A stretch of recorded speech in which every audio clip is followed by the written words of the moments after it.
Empezó como de costumbre, en el baño del bar del Hotel Lásimo. Sasha estaba frente al espejo retocándose la sombra de ojos amarilla cuando vio en el suelo, junto al lavamanos, había un bolso que debía de pertenecer a la mujer a la que se oía orinar tras la puerta abovedada de uno de los retretes. Por el bolso entreabierto asomaba una cartera de cuero verde claro. Al pensarlo luego, Sasha se dio cuenta de que la confianza ciega de una mujer del baño había sido una provocación. Vivimos en una sociedad donde a poco que te despistes te roban hasta el aliento. Y tú vas y dejas tus cosas a la vista de todo el mundo y encima esperas que sigan ahí. Cuando salgas, le entraron ganas de darle una lección. Este párrafo extraído de El tiempo es un canalla, de Jennifer Egan, nos introduce un momento pivotal en la narración, centrado en el personaje de Sasha y de su encuentro con la oportunidad para provocar este robo. La prosa característica del estilo fragmentado y multifacético de Egan combina una observación aguda de los detalles con una exploración psicológica profunda. El escenario es el baño de un bar en el Hotel Lásimo, un espacio íntimo y cotidiano que adquiere un aire de tensión y ambigüedad moral. La descripción del baño, con detalles como el espejo, el lavamanos y la puerta abovedada de un retrete, nos crea una atmósfera de privacidad que contrasta con la exposición de un bolso desatendido.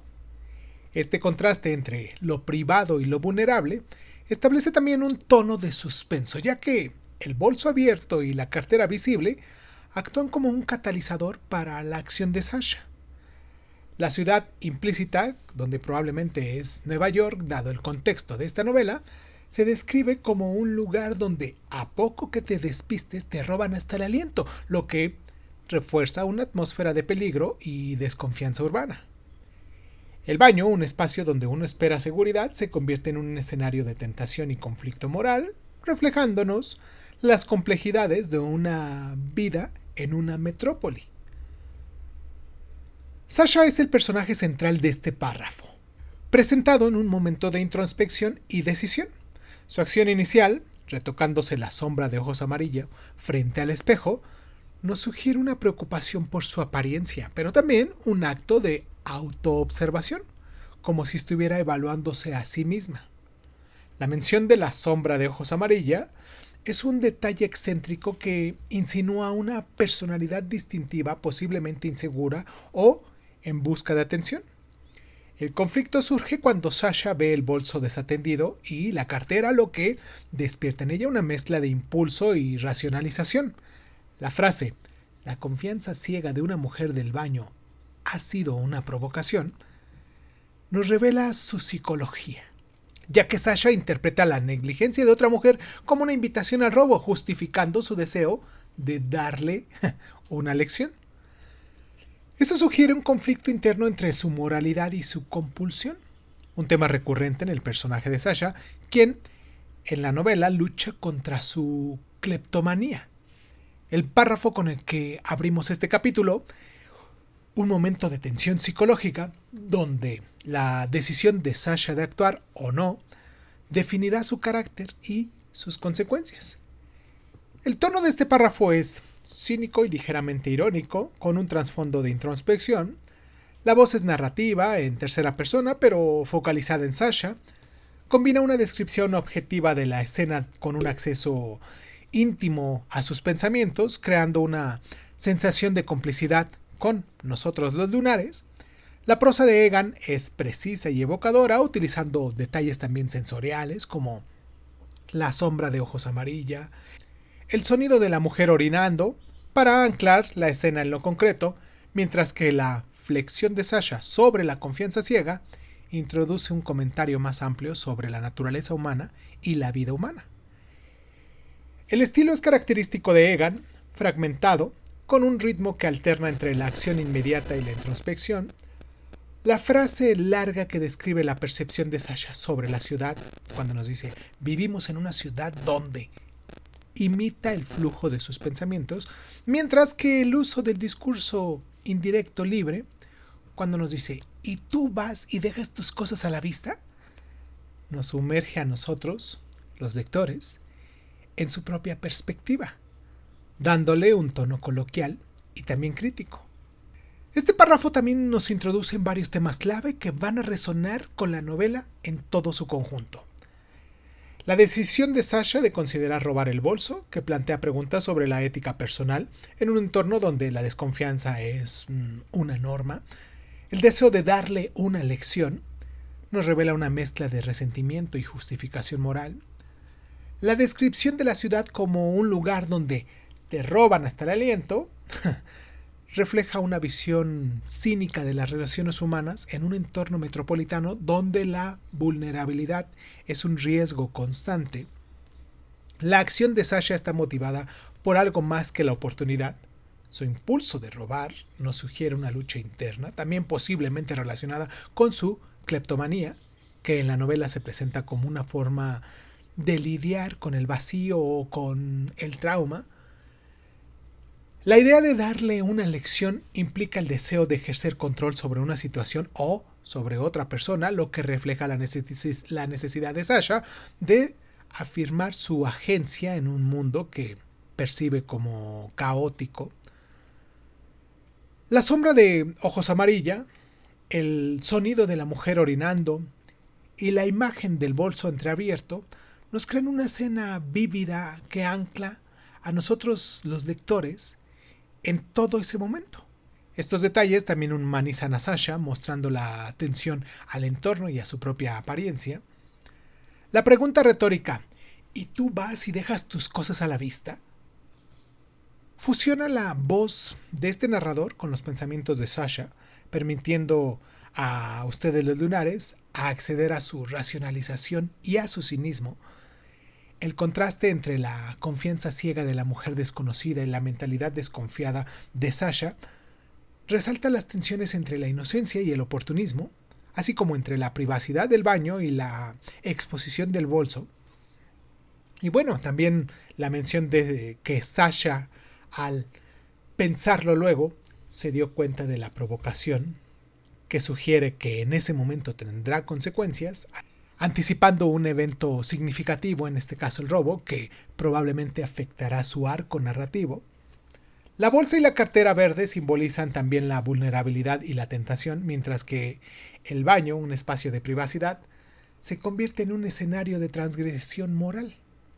Y aunque el párrafo no nos especifica el año, El tiempo es un canalla está ambientado en un contexto contemporáneo, principios del siglo XX, con referencias a la cultura urbana de Nueva York, ya que la descripción de esta ciudad como un lugar donde te roban hasta el aliento refleja la percepción de las grandes urbes como espacios de la competencia y la supervivencia. Un tema común en la literatura estadounidense moderna, después de lo que sucedió del 11 de septiembre. Además, el enfoque de la psicología de Sasha y la compulsión por robar va conectando con temas posmodernos de fragmentación de la identidad y de la alineación, que nuestra autora, Jennifer Egan, explora a lo largo de esta novela.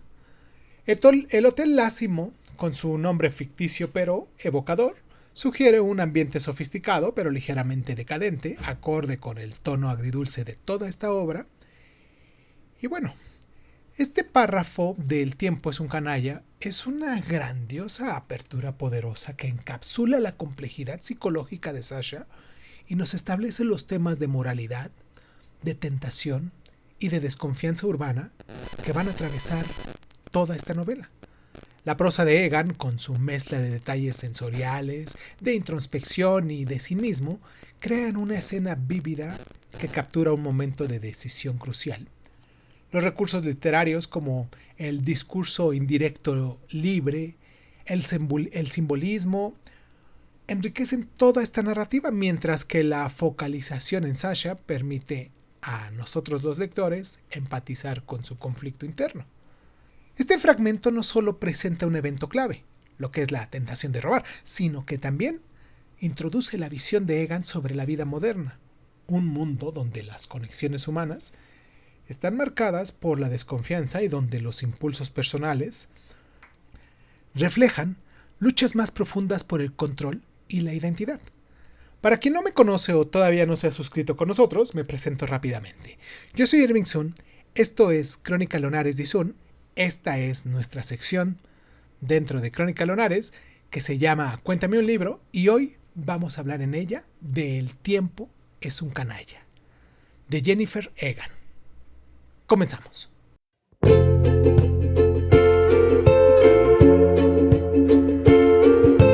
Hola, bienvenidos a Crónica Lunares de Sun. Yo soy Irving Sun. Escúchanos en tu plataforma favorita.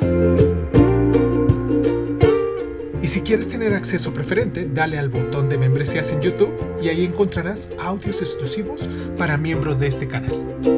Y sin más ni más, ¿qué tal si comenzamos?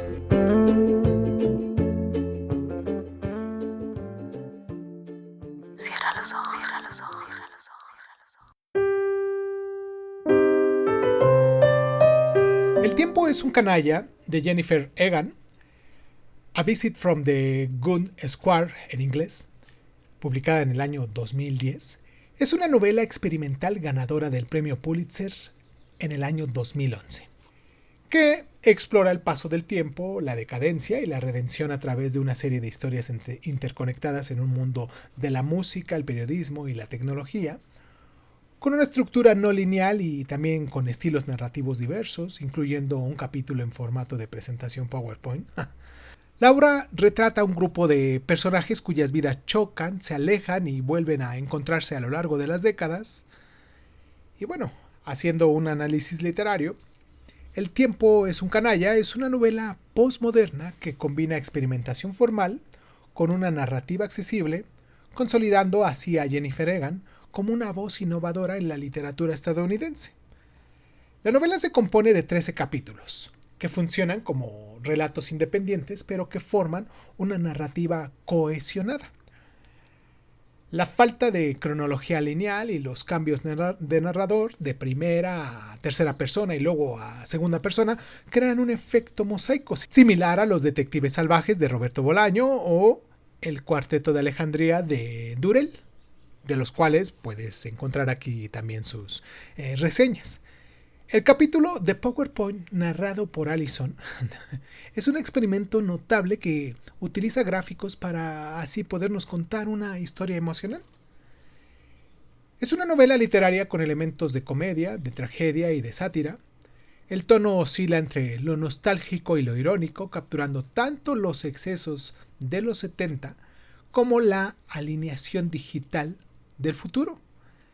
La novela se lee como una serie de televisión, con un movimiento lateral. El tema central es el tiempo, descrito como un canalla que va erosionando los sueños y las relaciones.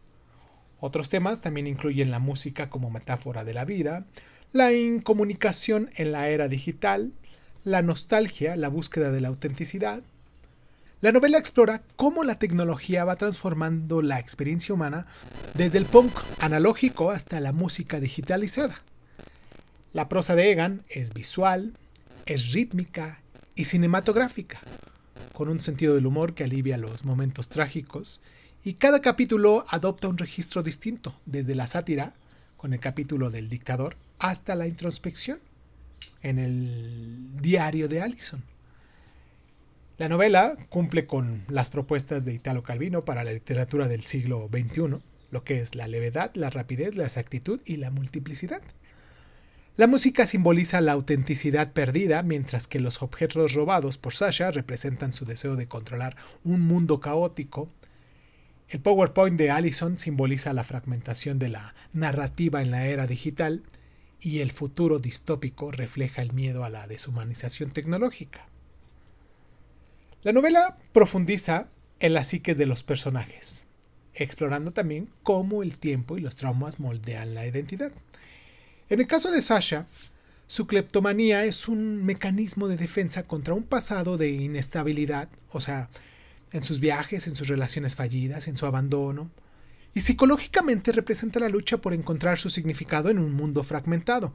Su relación con su psicoanalista revela su deseo de sanar, pero también su resistencia al cambio. Benny Salazar, en su crisis de Edad Media, lidia con la pérdida de la juventud y su relevancia. Su uso de copos de oro para recuperar su líbido refleja una desesperación por recuperar el control, mientras que sus recuerdos de los 70 muestran un idealismo frustrado. Lowe, el mentor hedonista, encaja el narcisismo que colapsa en la vejez. Dolly, la publicista, reprime su culpa por trabajar con un dictador, mostrando disonancia cognitiva. Bosco, el músico enfermo, enfrenta su moralidad con un acto de autoexposición, buscando a su vez redención. La novela también explora el impacto intergeneracional de los traumas, como la relación disfuncional de Sasha con su hija Allison. Los personajes luchan con la incomunicación y la soledad, reflejo de las teorías psicológicas sobre la alineación en la modernidad. ¿Qué más? La narrativa fragmentada imita las formas en que la mente reconstruye los recuerdos, a menudo distorsionándolos. Los capítulos ambientados en los años 70 capturan el espíritu del punk y del rock, un momento de rebeldía y de autenticidad que contrasta con la comercialización posterior de la música. La novela entonces nos refleja la contracultura y su eventual absorción por el capitalismo. En los capítulos futuros, especialmente en el del 2020, presentan un mundo hiperconectado donde los bebés son consumidores y la música es un producto deshumanizado. Eso critica la pérdida de la autenticidad en la era de la digitalización y de las redes sociales, era en la cual estamos viviendo actualmente. Los personajes, mayoritariamente de clase media alta, enfrentan crisis existenciales propias de la zona rica del planeta, como la crisis de los 40 y el divorcio. Las mujeres, como Sasha y Dolly, por ejemplo, navegan un mundo dominado por hombres enfrentando expectativas de sumisión o explotación, Dolly trabajando para un dictador. Los escenarios internacionales, Kenia, Nápoles, nos reflejan un mundo interconectado pero desigual, donde el poder, presentado por el dictador, perpetúa la injusticia. La novela critica la complejidad de los individuos en sistemas corruptos. La evolución de la industria musical, desde el punk hasta lo que es la música digital, sirve como metáfora para los cambios culturales, mostrándonos cómo la tecnología transforma las relaciones humanas y la creatividad. Pero bueno, ya que hablamos de qué trata un poco esta novela, hablemos de Jennifer Egan. Ella nació el 7 de septiembre de 1962 en Chicago, Illinois, en Estados Unidos. Criada en San Francisco, estudió en la Universidad de Pensilvania, donde se graduó en literatura inglesa en 1985. Posteriormente obtuvo una beca para estudiar en el St. John's College en Cambridge, allá en Inglaterra. Comenzó publicando cuentos en revistas como The New Yorker, Harper's Magazine, GQ, Sweetrop Alt History y Plunged. Su primera novela, The Invisible Circus, hecha en el año 1995, fue adaptada al cine en el año 2001. Publicó también Emerald City. Este es un libro de relatos en el año 1996. Look at Me en el año 2001, finalista del National Book Award, y The Kep en el año 2006. El tiempo es un canalla, novela de la cual estamos hablando el día de hoy, le valió el premio Pulitzer de ficción en el año 2011, el National Book Critics Circle Award y el Los Angeles Times Book Prize. Su siguiente novela, Manhattan Beach, exploró el género histórico. ¿Qué más? En el año 2022 publicó The Candy House, una secuencia temática de El tiempo es un canalla. También escribe ensayos para el New York Times Magazine y es conocida por su estilo experimental. Está casada con David Herskovits, director de teatro. Tiene 2 niños y viven en Brooklyn, en Nueva York. Es reservada sobre su vida privada, pero también ha mencionado que su experiencia como madre influyó en el capítulo de PowerPoint, inspirada en sus hijos. Es feminista y progresista, ya que aborda temas como la tecnología, la identidad y el poder en su obra. Su interés en la experimentación narrativa también nos refleja el deseo de desafiar las convenciones literarias. Y además del Pulitzer, fue nombrada una de las 100 personas más influyentes por la revista Time en el año 2011. Ha recibido becas en Guggenheim Foundations y la National Endowment for the Arts y actualmente sigue activa, publicando ensayos y explorando nuevos proyectos, y no hay anuncios confirmados de nuevas novelas hasta lo que llevamos hoy en mayo del año 2025, pero su influencia en la literatura contemporánea sigue creciendo. El tiempo es un canalla superó a Libertad de Jonathan Franzen, un favorito para ganar el premio Pulitzer en el 2001, lo que sorprendió a muchos críticos, y del cual también pueden conocer su reseña aquí en el canal. Egan en ese momento comentó que no esperaba ganar, ya que su novela era demasiado, ¿cómo decirlo?, extraña. Egan también ha citado a Los Sopranos como una influencia clave, buscando replicar su estructura lateral, donde las historias se entrelazan sin avanzar linealmente, y esto da a la novela un aire de miniserie, reforzado por el interés de HBO para poderla adaptar. El capítulo narrado en PowerPoint fue un experimento arriesgado que Egan escribió inspirada por los diagramas de sus hijos, y hay algunos lectores que lo encontraron brillante, otros innecesario. Un crítico lo llamó el momento más audaz de esta novela. La novela ha sido comparada con Libertad por su retrato de la clase media estadounidense, pero Jennifer se distingue por su tono menos moralizante y su experimentación formal. Un reseñista señaló: Egan es más juguetona, menos sentenciosa. Entonces, el título original, A Visit from the Good Square, aluden a Gun, o sea, matón, como el tiempo, una idea de que Egan tomó de una cita de Elvis Costello. La traducción al español, El tiempo es un canalla, captura esta idea con un toque poético. Pero hablemos de las influencias propias y en otros escritores. Egan se inspira en autores como Don DeLillo, con su libro de Underworld, y David Foster Wallace, con Infinite Jest, por su exploración de la fragmentación y la cultura mediática. La estructura de relatos interconectados también nos recuerda a Los detectives salvajes de Roberto Bolaño. La narrativa lateral de Los Sopranos y de la serie de White influyó en la estructura de esta novela, que Egan diseñó para moverse en todas las direcciones y no solo hacia adelante. También el punk y el rock de los años 70, así como la música digital del siglo XXI, informan el trasfondo cultural. Jennifer ha citado a bandas como The Strokers y Sonic Youth como meras inspiraciones. Las propuestas de Italo Calvino para la literatura del siglo XX, o sea, lo que es la levedad, la rapidez, la multiplicidad, son evidentes en esta novela, que combina ligereza con complejidad estructural. La exploración del tiempo y la memoria también evoca En busca del tiempo perdido de Marcel Proust, mientras que la multiplicidad de voces nos recuerda a el libro de La señorita Dalloway de Virginia Woolf, ¿no lo creen? La estructura fragmentada y el uso de formatos como PowerPoint han inspirado a autores como Carmen María Machado en su libro In the Dream House, que experimenta formas narrativas, también a David Mitchell con su libro Code Atlas, que explora conexiones temporales. Cualquiera de estos dos libros también los pueden encontrar aquí en el canal. Egan ha influido en escritores como Lauren Groove en su libro Gates and Furies, y en Celeste Ng con su libro Little Fights Everywhere, quienes abordan la interconexión de personajes y las dinámicas familiares con un enfoque muy similar. Su mezcla de humor, tragedia y crítica tecnológica resonando en autores como George Saunders con su libro Lincoln in the Bardo, que combina experimentación con empatía.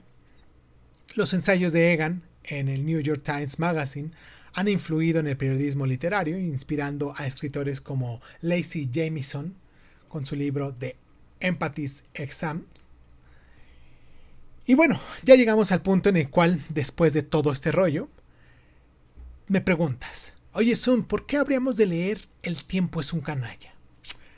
Y te diré que por las siguientes razones. Primero, por su innovación narrativa, ya que su estructura de relatos interconectados y el capítulo en PowerPoint nos ofrece una experiencia lectora única, ideal para quienes estamos buscando algo muy diferente. También porque la novela captura la nostalgia y el desencanto de varias generaciones, resonando con muchos lectores que reflexionan sobre el paso del tiempo. Por su prosa vibrante, ya que la estructura de Egan, visual y rítmica, combina humor y tragedia, haciendo que cada capítulo sea adictivo. Por su relevancia cultural, ya que su exploración de la música, la tecnología y la intercomunicación es profundamente actual, especialmente en esta era digital. Y por último, si todo esto no es suficiente, por su conexión emocional, ya que a pesar de su experimentación, la novela es profundamente humana, con personajes que van enfrentando dilemas universales. Y bueno, es una obra imprescindible para amantes de la literatura contemporánea que quieran una novela que desafía las conexiones y toque el corazón. Vamos a hacer una pequeña pausa aquí en el programa porque me gustaría hablar de algunos pasajes, obviamente vendrá con spoilers, y si a ti no te gustan los spoilers, pues te recomiendo que en este momento le pongas pausa, vayas y termines de leer el libro y después regreses para que pues nos termines de escuchar y compares también tus puntos de vista, ¿vale? Si no tienes problemas con los spoilers, pues aguántanos tantito, nada más hacemos el corte rapidito y regresamos. Pero si te vas o si te quedas, de cualquiera de las dos formas, Si te vas o si te quedas, ponnos un like, recomiéndanos también aquí este canal, no sé, suscríbete, es importante para nosotros para esto, suscríbete aquí en el canal. ¿Qué más? Déjanos tus comentarios, ya sea sobre esta novela o sobre alguna novela que te gustaría que abordáramos aquí los días que estamos haciendo esto de Cuéntame un libro. Y pues nada, después de todo este rollote, vamos a la pausa y regresamos para... espérenme, quiero mandar un abrazo muy caluroso a Laura Medina, una de las miembros que tenemos aquí en el canal en YouTube. Recuerda que si quieres ser miembro nos ayudarías muchísimo porque eso nos estimula para seguir haciendo esto que estamos haciendo, que lo hacemos con tanto gusto, pero que pues en ocasiones por tantas actividades que tenemos el día, por tantas cosas que hacemos aparte de esto, pues nos llenamos de tanto trabajo que muchas veces esto lo vamos dejando hasta el final y es un gusto que me gustaría tener más estímulo y al momento de que ustedes le dan like o que se suscriben con nosotros o que se vuelven miembros de este canal, pues eso nos ayuda muchísimo a decir, vale la pena lo que estamos haciendo y pues vamos a seguirlo haciendo, ¿no? Es importante. Por eso en esta ocasión quiero mandarles un abrazo muy caluroso a los miembros del canal, Dulce Martus y a Laura Medina. Estas dos personitas son las que están aquí constantemente, ya dejándonos sus donaciones. Bueno, al momento de que se suscriben al canal, pues automáticamente hay un aporte económico. Y también quiero mandarles un abrazo a los nuevos suscriptores que están aquí en el canal, en YouTube, a Erika Berrios, a Cristi A. Claras Madrigal, a Dorian Calderón, a Francisco Javier Balmis Terrero Cuevas, a Josefina 21100, a Esteban A. Torres Marte, a Pablo Juárez Pardo, a Susana Núñez, a Gabriela Reichen, a Jesús Alvarado Torres, a Maribel Entre Mar y Libros y a Miguel Hernández. Todos ellos hasta el día de hoy, hasta lo que es la fecha del mes de abril, son nuestros nuevos suscriptores. Recuerda que estos son de los lunares que hacen públicas sus suscripciones y puede uno notar cuando se suscriben aquí en el canal. Y bueno, después de todo este rollote, ahora sí, vamos a hacer la pausa y regresamos.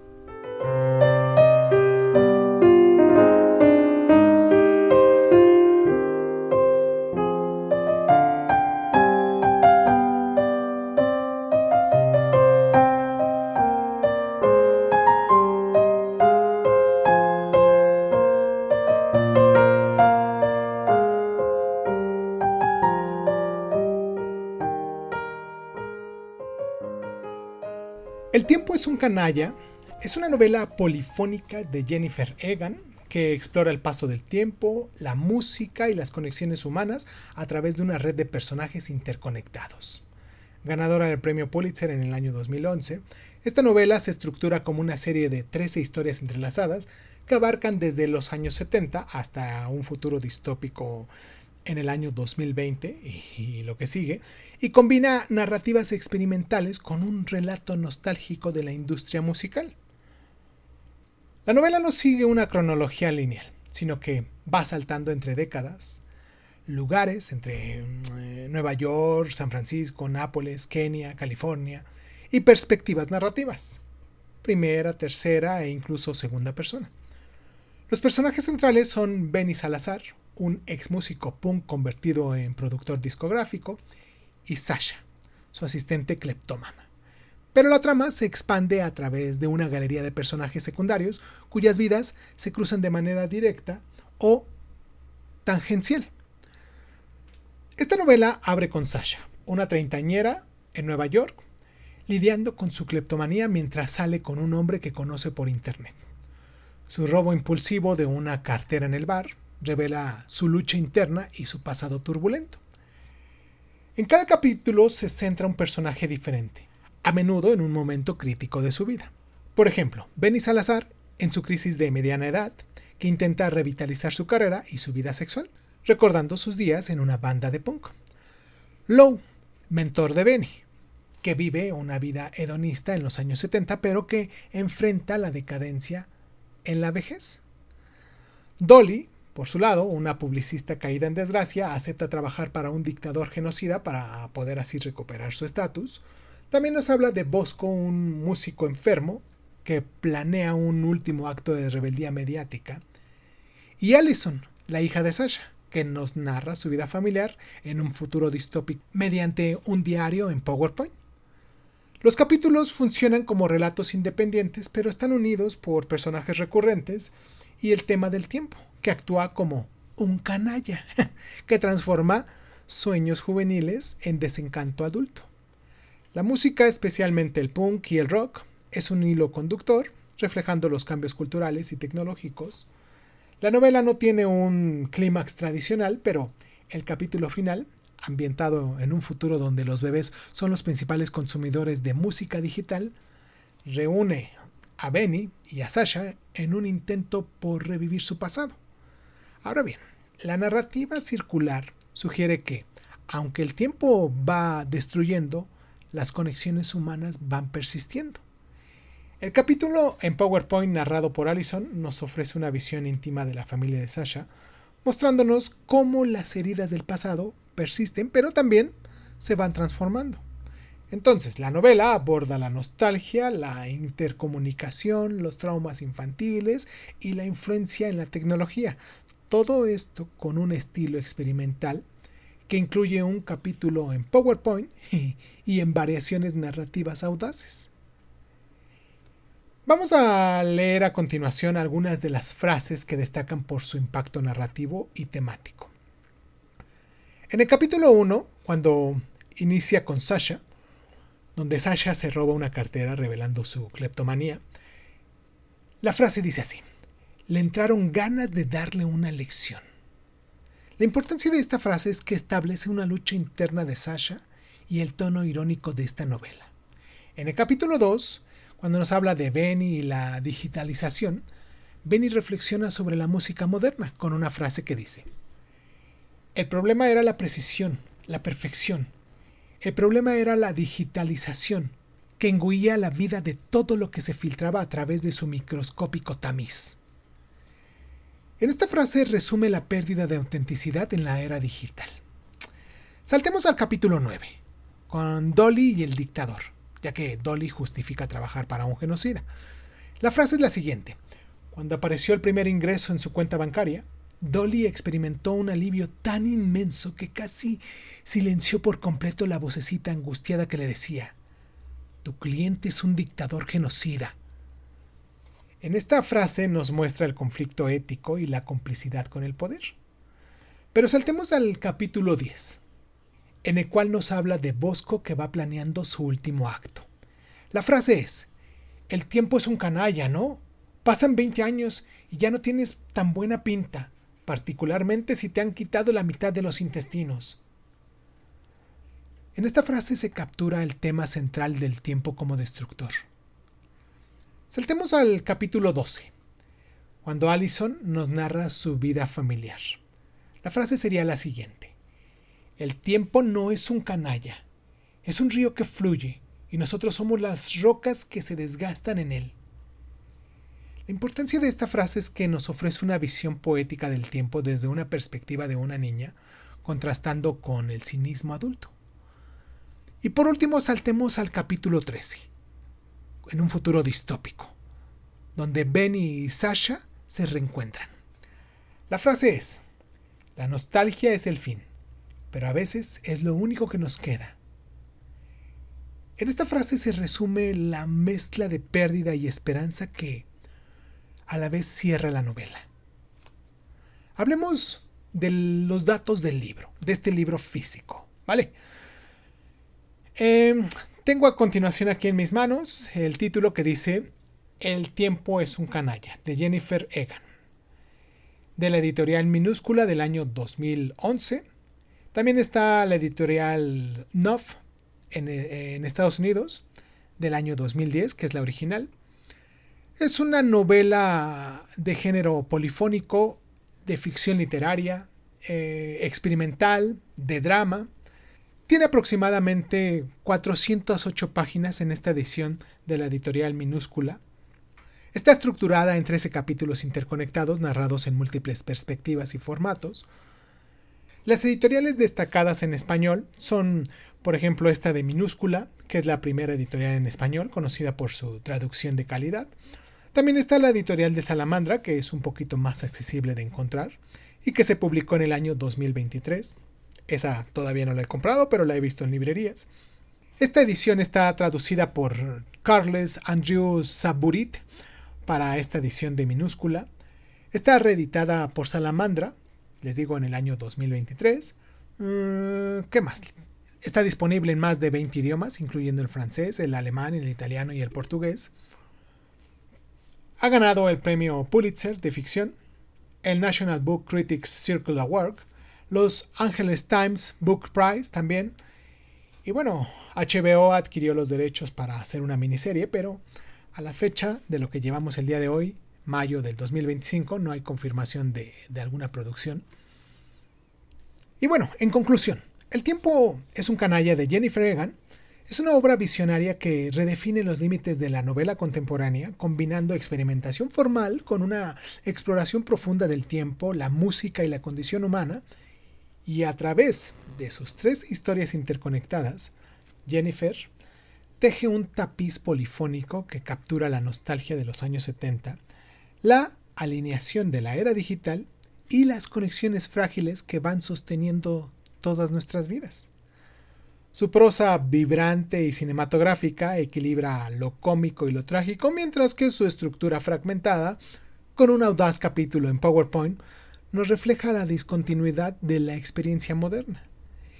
Y bueno, más allá de su innovación, la novela resuena por su humanidad, mostrando cómo los personajes desde el punk Benny Salazar hasta la cleptómana Sasha enfrentan el paso implacable del tiempo, ese canalla que transforma sueños en recuerdos, y como un himno de resistencia y la nostalgia, El tiempo es un canalla, nos invita a nosotros, los lectores, a ustedes los lunares, a las personas que aún no se han suscrito con nosotros, que todavía no son lunares, pero que son lectores, a reflexionar sobre su propio lugar en el río del tiempo y también a celebrar las conexiones que van persistiendo y a abrazar la belleza de lo imperfecto. Y bueno, no me queda más que recomendarles que hay que sumergirnos en esta obra maestra para podernos descubrir una narrativa que en su momento es tan adictiva como a la vez profunda. Un relato inolvidable de lo que estamos viviendo en nuestra era. A continuación vamos a hacer un ejercicio de imaginación para podernos ubicar en el tiempo y en el espacio, porque vamos a leer en voz alta el primer capítulo de esta novelita. Voy a leerla en voz alta y pues necesito que nos ubicamos en el tiempo y en el espacio. Pero para esto necesitamos algunos elementos clave que tenemos que tener presentes en nuestro ejercicio de imaginación, ¿vale? Vamos a ver a Sasha como una figura central, representando la lucha interna y la cleptomanía. También necesitamos tener imágenes de los años 70 y del futuro, evocando los saltos temporales, el tocadisco y el PowerPoint simbolizando la música y la tecnología. También tendremos que tener en nuestra cabeza la cartera robada, como un tipo de metáfora de control y de la pérdida. Y por último, la atmósfera urbana, que ancla esta novela en la modernidad.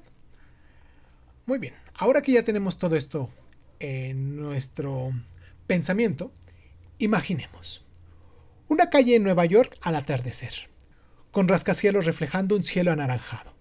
En el centro, Sasha, una mujer de unos 35 años con un abrigo desalineado, sostiene una cartera robada, su rostro mezcla la culpa y desafío, y a su alrededor imágenes difuminadas emergen como recuerdos. Benny, joven y punk, tocando una guitarra en un club de los años 70, una pantalla de PowerPoint proyectada en el aire, mostrando diagramas de la vida de Allison, y un paisaje distópico de los años 2020, con niños sosteniendo dispositivos digitales.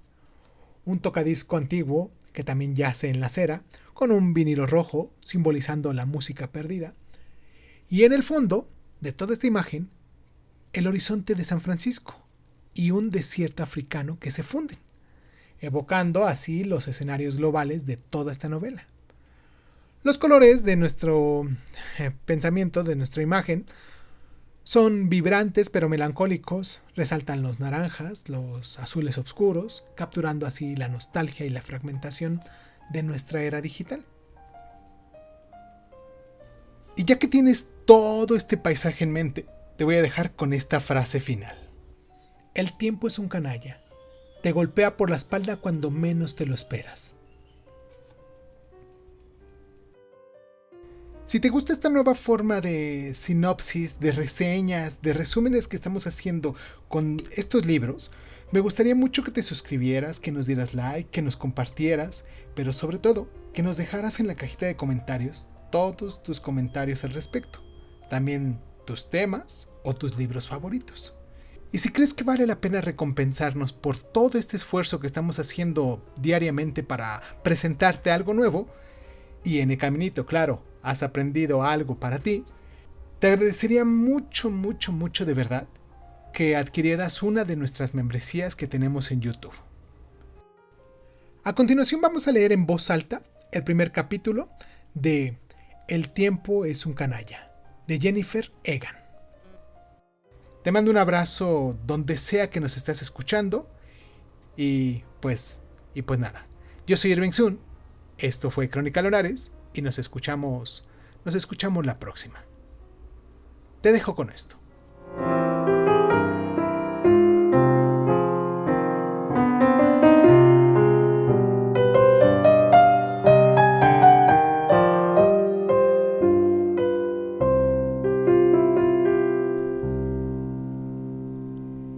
El tiempo es un canalla.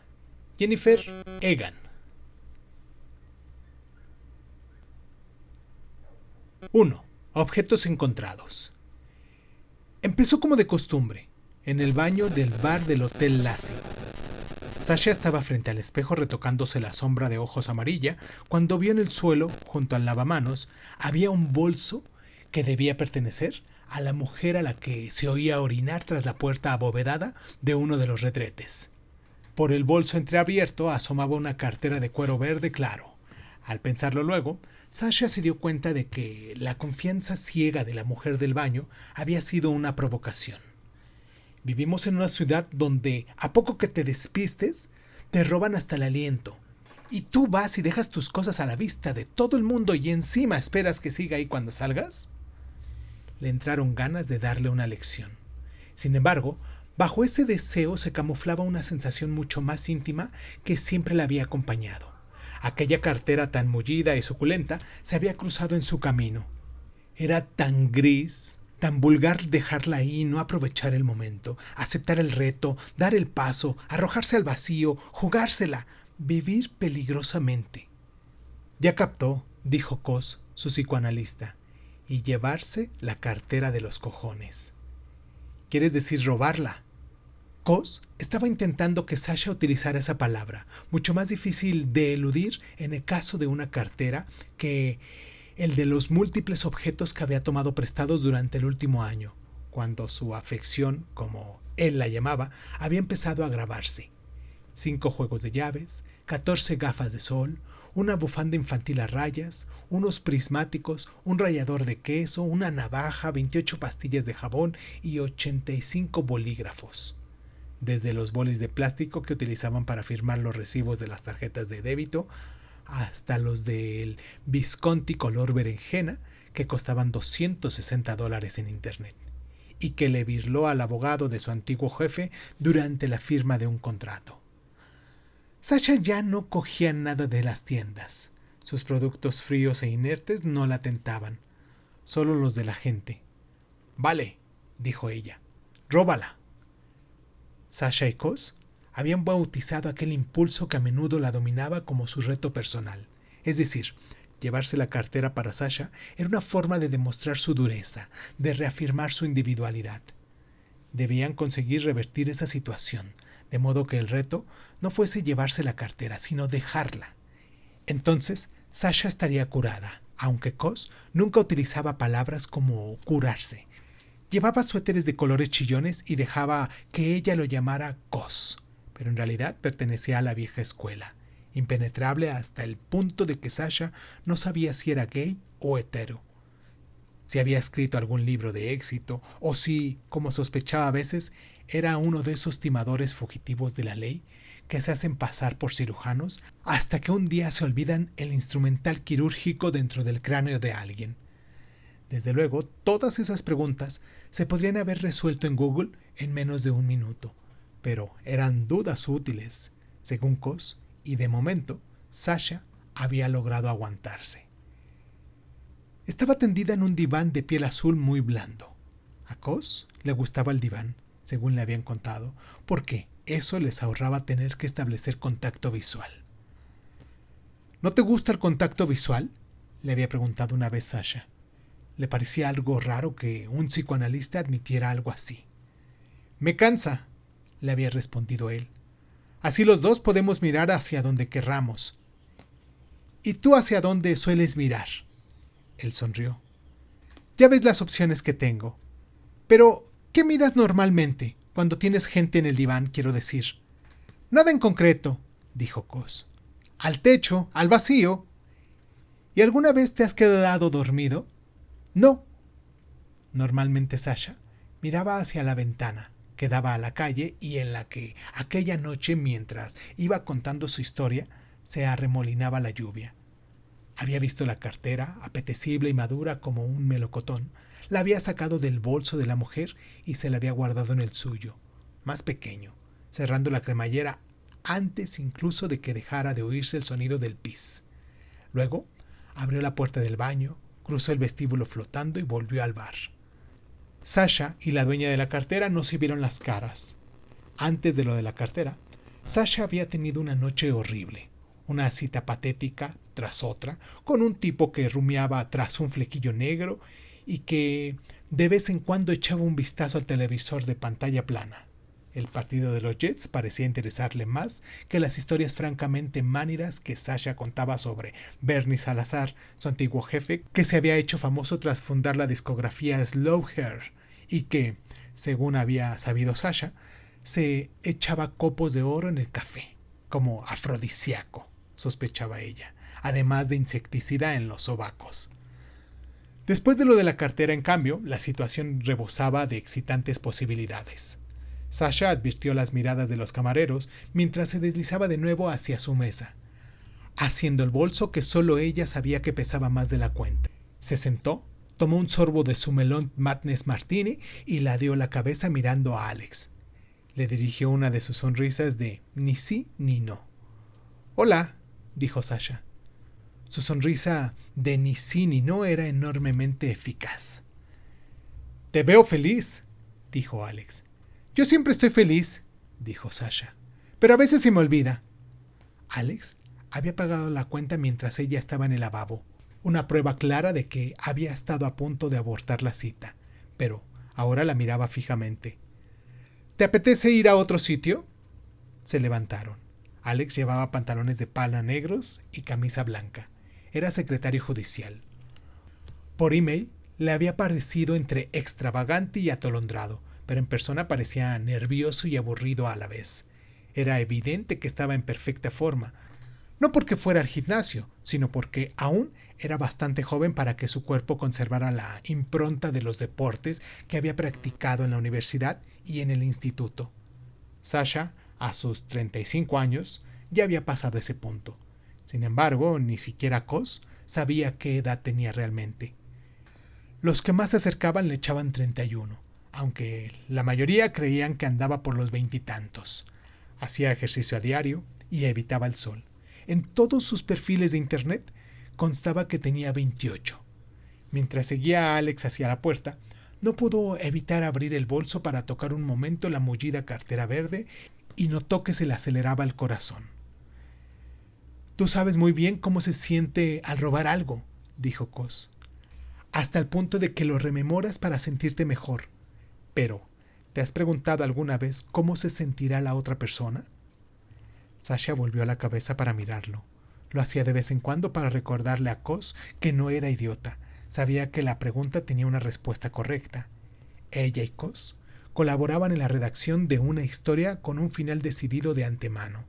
Sasha iba a ponerse bien.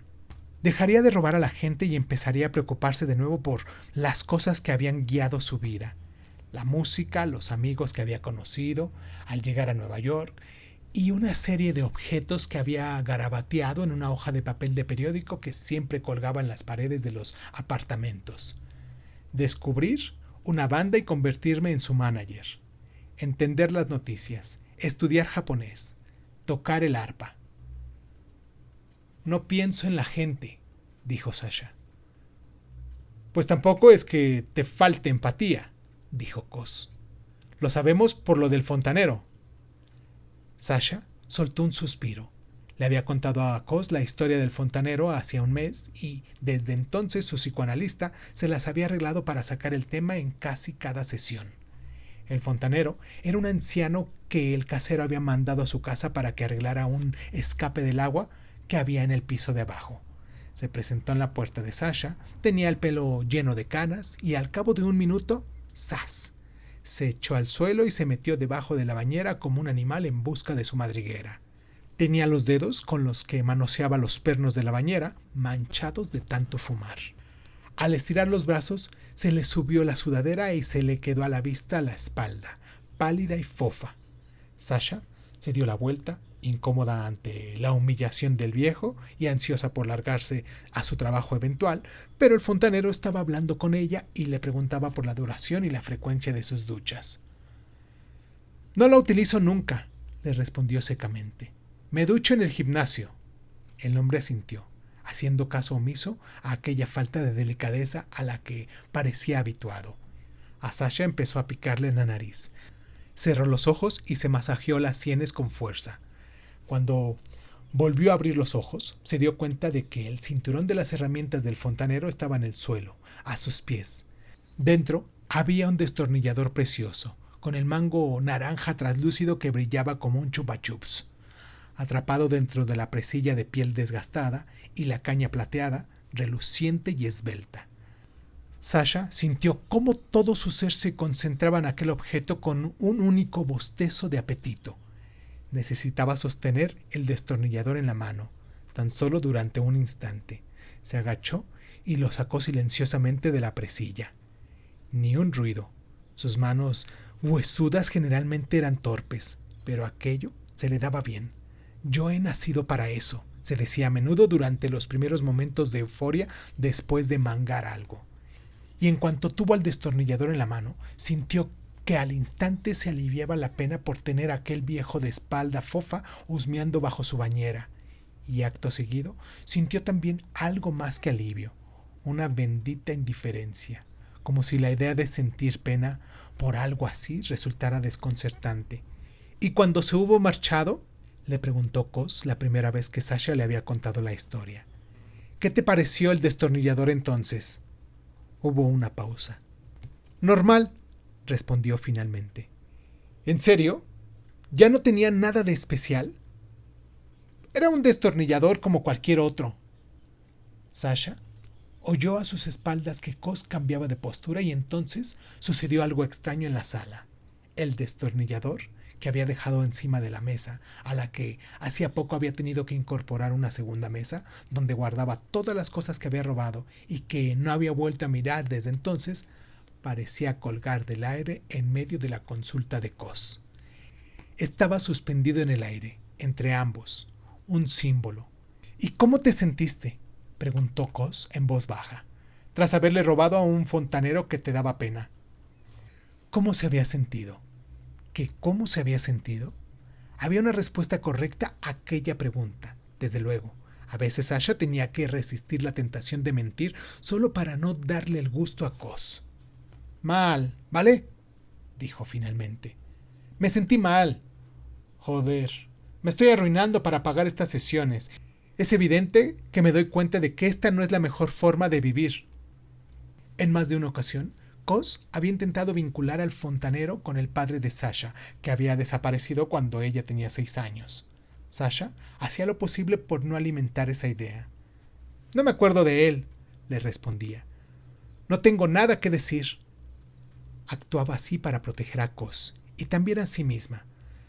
Lo que estaba escribiendo era una historia de redención, de nuevos inicios, de segundas oportunidades, pero por ese camino solo iban a encontrar dolor. Sasha y Alex cruzaron el vestíbulo del Hotel Lacimo en dirección a la calle. Sasha se colocó el bolso bajo el brazo y notó el cálido grosor de la cartera acurrucado en su axila.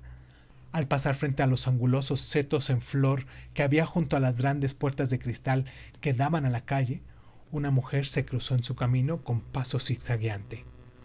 «¡Un momento!», dijo. «¡No habrán visto! ¡Estoy desesperada!». Sasha sintió un acceso de terror.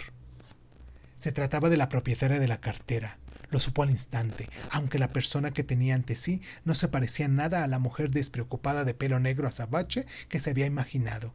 En realidad, tenía los ojos marrones y un aspecto vulnerable, y llevaba unos zapatos planos y puntiagudos que tableteaban con excesivo estruendo sobre el suelo de mármol.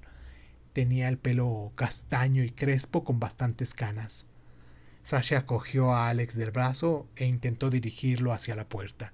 Notó su reacción de sorpresa al sentir que lo tocaba, pero Alex mantuvo la calma y preguntó. «¿Si hemos visto qué?», preguntó Alex. «Me han robado la cartera. Llevaba el carnet de identidad y tengo que coger un avión mañana por la mañana. Es que no sé qué hacer». Les dirigió una mirada suplicante. Era el típico gesto de necesidad imperiosa que los neoyorquinos aprenden rápidamente a disimular. Y Sasha se encogió. No se le había ocurrido que la mujer pudiera no ser de la ciudad. «¿Ha llamado a la policía?», preguntó Alex. «El portero ha dicho que llamaría, pero puede ser que se me haya caído en alguna parte», dijo, y miró con impotencia el suelo de mármol alrededor de sus pies. Sasha se relajó un poco.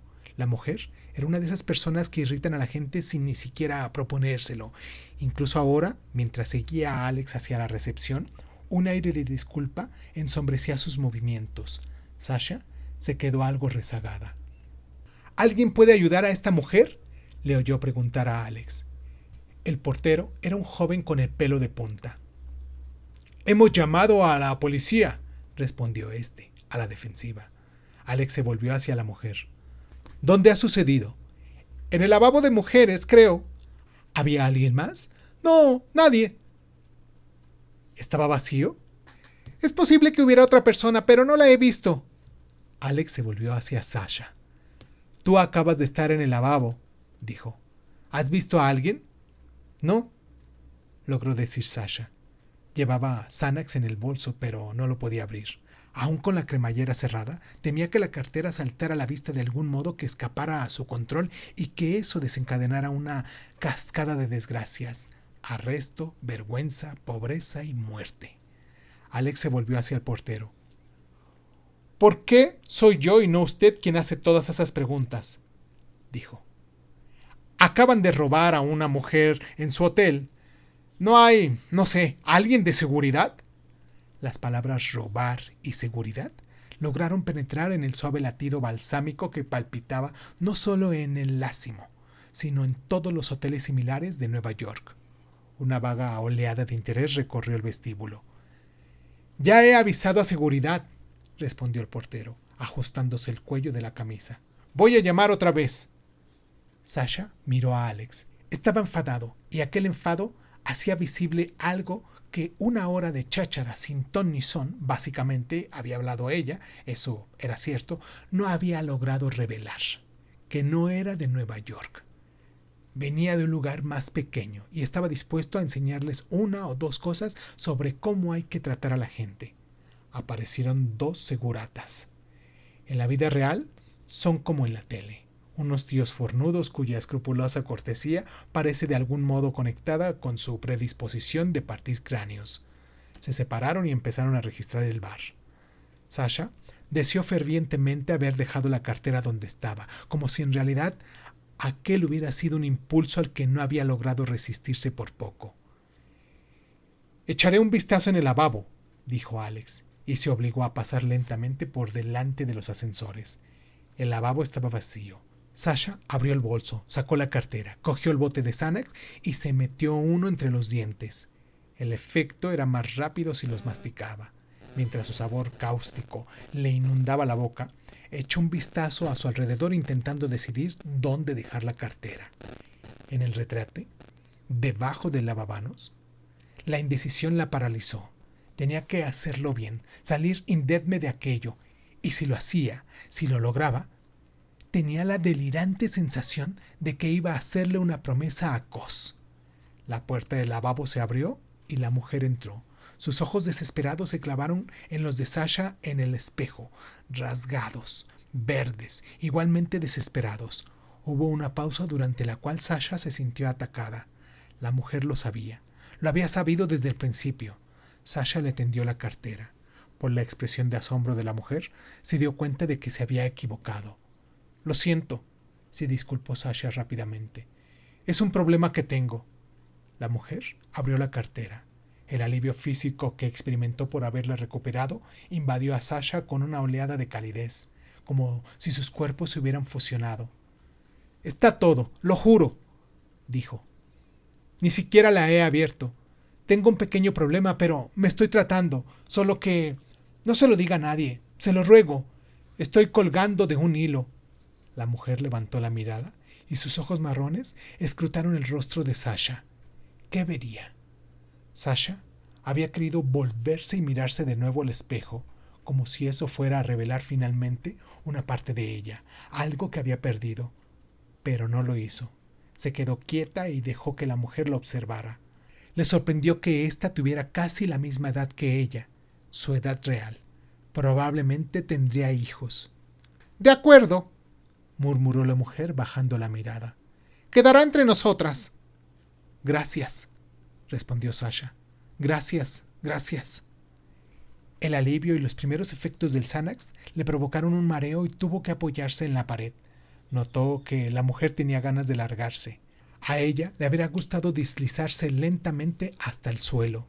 Llamaron a la puerta y una voz de hombre dijo: «¿Ha habido suerte?». Sasha y Alex salieron del hotel y se adentraron en el desierto y ventoso barrio de Tribeca. Ella había sugerido el Lásimo por pura costumbre. Estaba cerca de Slow Hair Records, donde había trabajado durante 12 años como ayudante de Benny Salazar. Pero detestaba aquel barrio por la noche sin el World Trade Center, cuyas resplandecientes autopistas de luz lo habían llenado siempre de esperanza. Estaba cansada de Alex. En apenas 20 minutos habían pasado de una deseable conexión positiva gracias a una experiencia compartida a una situación mucho menos atractiva de conocerse demasiado bien.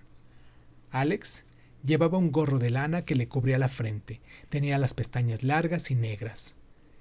«Qué raro, ¿no?», dijo finalmente. «Sí», asintió Sasha.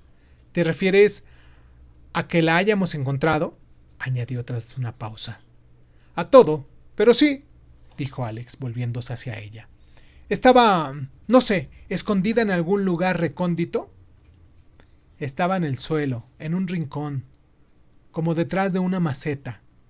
Decir todas aquellas mentiras hizo que a Sasha se le perlara el sudor del cráneo. A pesar del Xanax, estuvo tentada a añadir: en realidad, no había ninguna maceta, pero logró contenerse. Es casi como si lo hubiera hecho aposta, dijo Alex, para llamar la atención o algo así. No me ha parecido esa clase de personas. Nunca se sabe. Es algo que estoy aprendiendo aquí en Nueva York. Uno no tiene nunca ni puta idea de cómo son realmente los demás. No es que tenga dos caras, más bien tienen personalidad múltiple. Esa mujer no era de Nueva York, dijo Sasha, irritada porque Alex no se enteraba de nada, a pesar de que en realidad ella se esforzaba porque así fuera. Iba a coger un avión, ¿recuerdas? Es verdad, contestó Alex. Hizo una pausa y la dio la cabeza, observando a Sasha bajo la escasa luz de la acera. Pero sabes a qué me refiero, ¿no? Lo de la gente, digo. Lo sé, respondió ella con cautela. Pero creo que uno se acostumbra. Pues yo preferiría irme a otro sitio. Sasha tardó un momento en comprender a qué se refería. No hay otro sitio. Alex se volvió hacia ella desconcertado. Entonces sonrió. Sasha le devolvió el gesto. No era una de sus sonrisas de ni sí ni no, pero se le parecía. Eso es absurdo, dijo Alex. Cogieron un taxi y se subieron al apartamento de Sasha, en el cuarto piso de un edificio sin ascensor de Lower East Side. Vivía ahí desde hacía 6 años. El piso olía a velas aromáticas. Había una colcha de terciopelo encima del sofá cama y un montón de cojines, un viejo televisor en color con una imagen muy nítida y una colección de souvenirs de sus viajes que abarrotaban las repisas de las ventanas. Una concha de mar blanca, un par de dados rojos, un pequeño tarro de bálsamo de tigre de la China, que se había secado hasta adquirir una textura gomosa, y un diminuto bonsái que Sasha regaba religiosamente. «Anda», dijo Alex, «pero si tienes una bañera en la cocina, he oído. Quiero decir que he leído que existían, pero no sabía si aún quedaba alguna. La ducha es nueva, ¿no? Así pues, este es uno de esos apartamentos con bañera en la cocina, ¿no?» «Pues sí», dijo Sasha, «pero no la uso casi nunca. Me ducho en el gimnasio». La bañera estaba cubierta con un tablón hecho a la medida y que Sasha utilizaba para montar los platos. Alex pasó las manos por el borde de la bañera y examinó los pies en forma de garras. Sasha encendió sus velas, sacó una botella de grapa del armario de la cocina y llenó 2 vasitos. «Me encanta este piso», comentó Alex. «Tiene un aire al Nueva York de otra época. Uno sabe que hay lugares así, pero encontrarlos ya es otra cosa». Sasha se apoyó en la bañera, junto a él, y tomó un sorbito de grapa. Sabía a Xanax. Estaba intentando recordar la edad que constaba en el perfil de Alex. Diría que eran 28, aunque parecía más joven, incluso mucho más joven. Intentó ver su apartamento tal como debía verlo él, un fogonazo de color local que se desvanecía casi al instante en la vorágine de aventuras que todo el mundo vive al llegar por primera vez a Nueva York. Sasha le daba un poco de rabia pensar que iba a convertirse en un destello de bruma de recuerdos que Alex intentaría organizar al cabo de 1 o 2 años. ¿Dónde estaba aquel piso de la bañera? ¿Quién era aquella chica? Alex se alejó de la bañera y fue a explorar el resto del apartamento.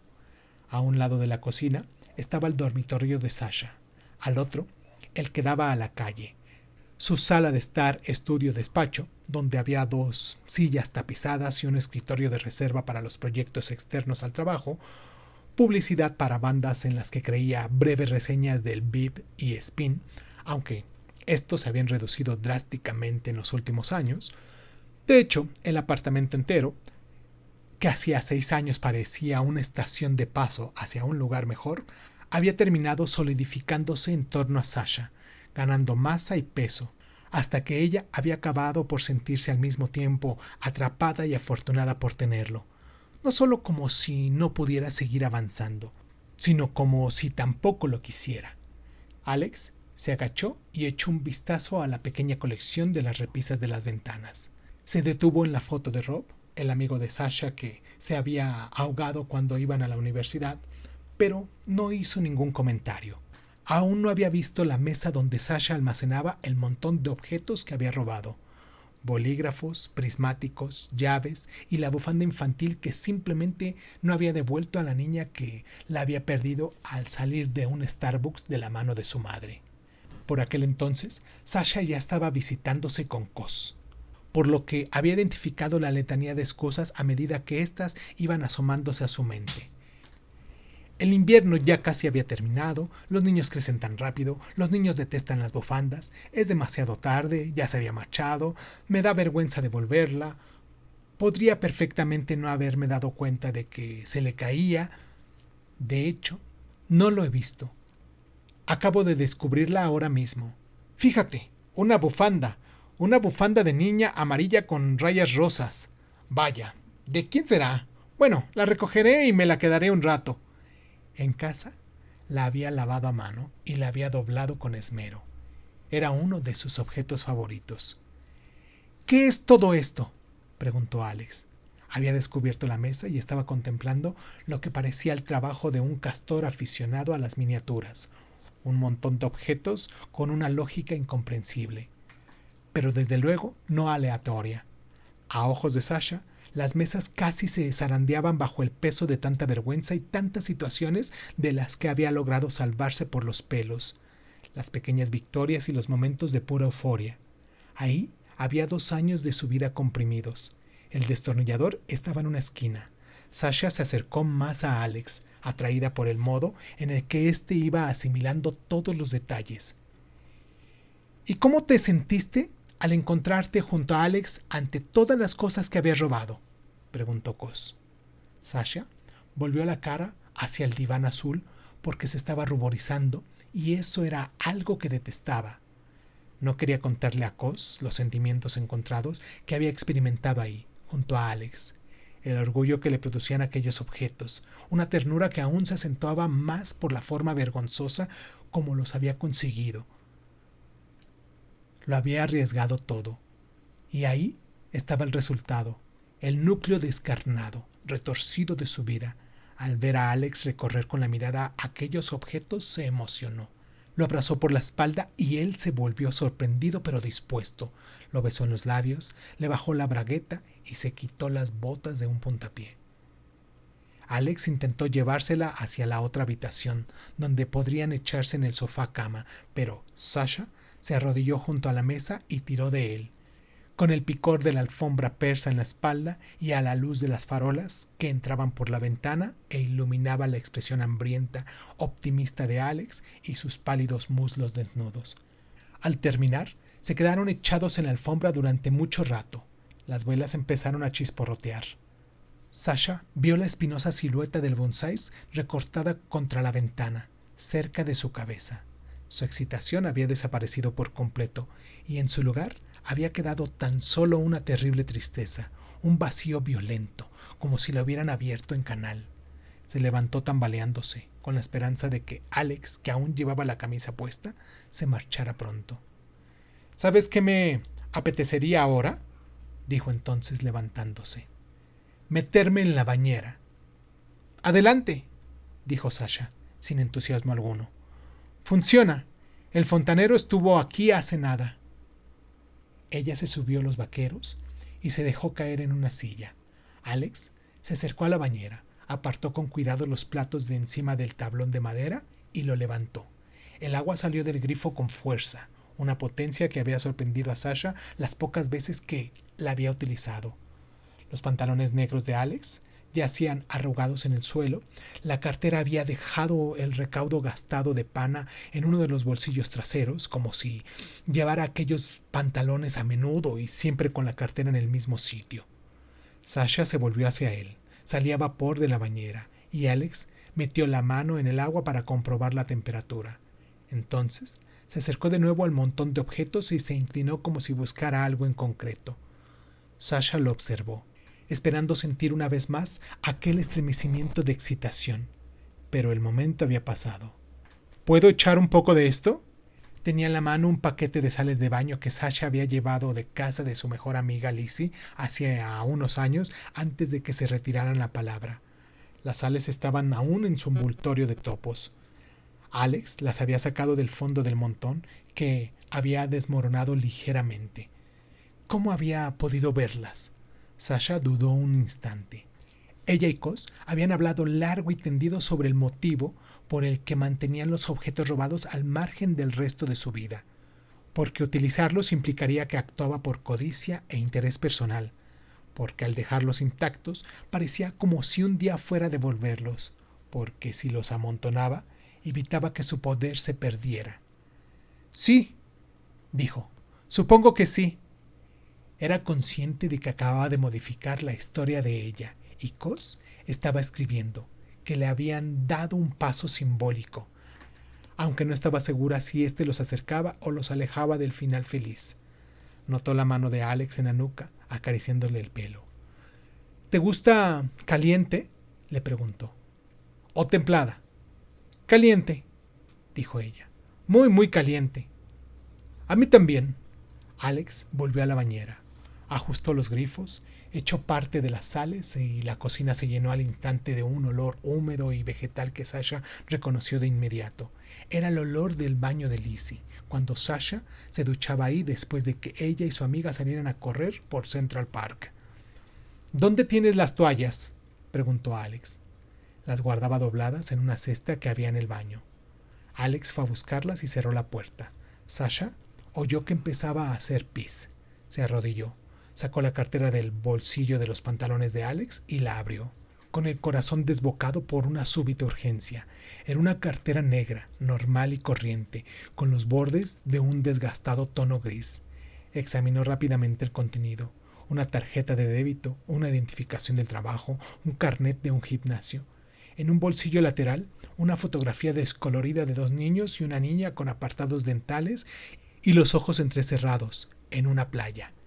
Un equipo deportivo con uniforme amarillo, con las cabezas tan pequeñas que Sasha era incapaz de decir si una de ellas era la de Alex.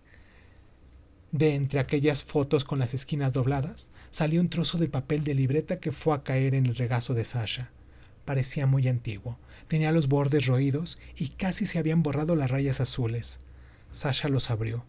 Dentro, escrito con un lápiz sin punta, ponía: «Yo creo en ti». Se quedó petrificada al ver aquellas palabras.